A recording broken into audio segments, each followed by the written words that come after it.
جس وقت ظالم امیہ بن خلف آپ کو سزائیں دے رہا تھا، چمکتے ہوئے انگاروں کے اوپر حضرت بلال حبشی رضی اللہ تعالیٰ عنہ کو لٹایا جاتا سخت گرمی کے موسم میں، اور پھر کہا جاتا کہ کلمہ شریف چھوڑ دو، اللہ کی توحید کو چھوڑ دو، نبی کی محبت کو چھوڑ دو، اور پھر سینے کے اوپر بہت بڑا پتھر رکھا جاتا تو احد احد کی آواز آپ کی زبان سے آیا کرتی تھی کہ جب میں نے کلمہ پڑھ لیا ہے، اے امیہ بن خلف، اگرچہ میں آپ کی ملکیت میں ہوں لیکن میرا دل آمنہ کے لال نے خرید لیا ہے۔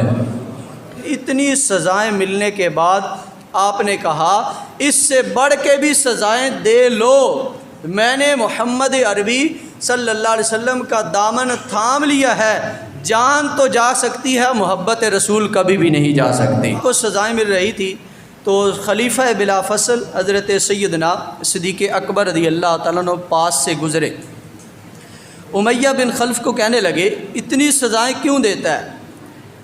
تو وہ ظالم کہنے لگا غلام میرا ہے تو کسی اور کی غلامی کا دعویٰ کرتا ہے۔ آپ نے بڑا سمجھایا لیکن اس ظالم کو سمجھ نہ آئی، بالآخر وہ خود ہی کہنے لگا اے ابو بکر، اگر اتنی اس سے محبت ہے تو پھر اس کو خرید لو۔ سیدنا صدیق اکبر رضی اللہ تعالیٰ عنہ فرمانے لگے مانگ، کتنی قیمت مانگتا ہے؟ اس نے کہا 10 درہم۔ آپ نے کہا ٹھیک ہے، یہ 10 درہم پکڑو اور بلال مجھے دے دو۔ فوراً کہنے لگا نہیں نہیں، میں 10 درہم کا نہیں دوں گا، یعنی اپنی زبان سے پھر گیا، کہنے لگا 100 درہم دو گے پھر میں بلال تمہارے حوالے کر۔ تو سیدنا صدیق اکبر وہ بھی عاشق صادق ہیں، کہا 100 لے لو، تھوڑی دیر کے بعد پھر مکر گیا کہ نہیں 1000 درہم دو گے پھر بلال حبشی دوں گا۔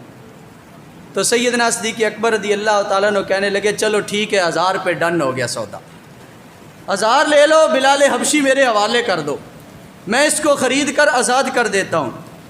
تھوڑی دیر کے بعد سوچ کے کہنے لگا جب تک 10 اوقیہ سونا مجھے نہیں دو گے اور اتنی چاندی مجھے نہیں دو گے اور اپنا ایک غلام مجھے نہیں دو گے تو میں بلال کو سیل نہیں کروں گا۔ تو سیدنا صدیق اکبر رضی اللہ تعالیٰ نے بغیر سوچے ہی فوراً کہہ دیا جتنا مانگتا ہے مانگ لے، آج صدیق نے بلال کو ضرور آزاد کرنا ہے۔ تو 64 تولے سونا، 10 اوقیہ اور پھر 7 چاندی، پھر صدیق اکبر رضی اللہ تعالیٰ عنہ کا ایک غلام، آپ نے کہا ٹھیک ہے لے لو، سارا کچھ دیا امیہ بن خلف کو۔ بلال حبشی رضی اللہ تعالیٰ عنہ کا ہاتھ پکڑا اور جانے لگے تو پیچھے سے مذاق کرتے ہوئے معاذ اللہ کہتا ہے بڑا سنا تھا بہت بڑے تاجر ہیں، بڑے سمجھدار ہیں، لیکن آج گھاٹے کا سودا کر لیا ہے صدیق اکبر۔ کون خریدتا ہے حبشی بلال کو اتنی بڑی قیمت کے بدلے میں؟ تو حضرت صدیق اکبر رضی اللہ تعالیٰ عنہ نے سن لیا، سن کر فرمانے لگے اے امیہ بن خلف، یہ تیری بھول ہے، آج تو یمن کی سلطنت بھی مانگ لیتا، صدیق اکبر بلال حبشی کی خاطر قربان کر دیتا۔ میں نے نقصان کا سودا نہیں کیا، تجھے پتہ ہی نہیں ہے بلال کی قیمت کتنی ہے، تجھے پتہ ہی نہیں ہے بلال کا سٹیٹس کیا ہے، تجھے پتہ ہی نہیں ہے بلال کا مقام و مرتبہ کتنا ہے۔ آج میں برید کے جا رہا ہوں، مجھے پتہ ہے مجھ پہ خدا بھی راضی ہو جائیں گے، مصطفیٰ بھی راضی ہو جائیں گے۔ ہاتھ میں ہاتھ پکڑا ہوا ہے، کیا انداز ہے وہ سیدنا صدیق اکبر، ادھر سیدنا بلال حبشی چلتے جا رہے ہیں کریم آقا صلی اللہ علیہ وسلم کی بارگاہ میں۔ جب عرض کی یا رسول اللہ میں نے بلال کو خرید لیا ہے اور آزاد کر دیا ہے، تو حضور علیہ الصلوۃ والسلام نے مسکرا کے فرمایا اے صدیق اکبر، اکیلے اکیلے خرید لیا ہے؟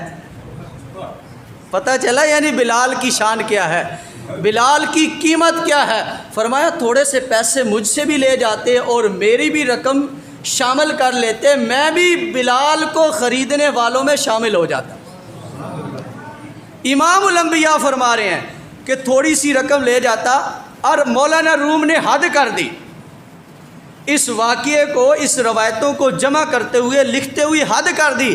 کہنے لگے صدیق بھی پھر صدیق ہیں، کہنے لگے حل انا و مالی لاکا یا رسول اللہ، یا رسول اللہ صلی اللہ علیہ وسلم آپ فرما رہے ہیں مجھے بلال کی خریداری میں شریک کر لیتے۔ یا رسول اللہ شریک آدھے کا مالک ہوتا ہے، ہم آپ کو شریک نہیں مانتے، ہم آپ کو حبیب مانتے ہیں، یہ صدیق بھی آپ کا ہے، صدیق کا مال بھی آپ کا ہے، یہ صدیق بھی آپ کے قدموں پہ قربان ہے، صدیق کا مال بھی آپ کے قدموں پہ قربان ہے۔ یا رسول اللہ، وہ جو 10 اوقیہ سونا اور چاندی اور 1 غلام میں نے بلال حبشی پہ قربان کیا ہے، وہ میرا نہیں ہے، وہ یا رسول اللہ آپ کا ہے۔ اس لیے اعلی حضرت نے فرمایا میں تو مالک ہی کہوں گا کہ ہو مالک کے حبیب محبوب و محب نے، نہیں میرا تیرا۔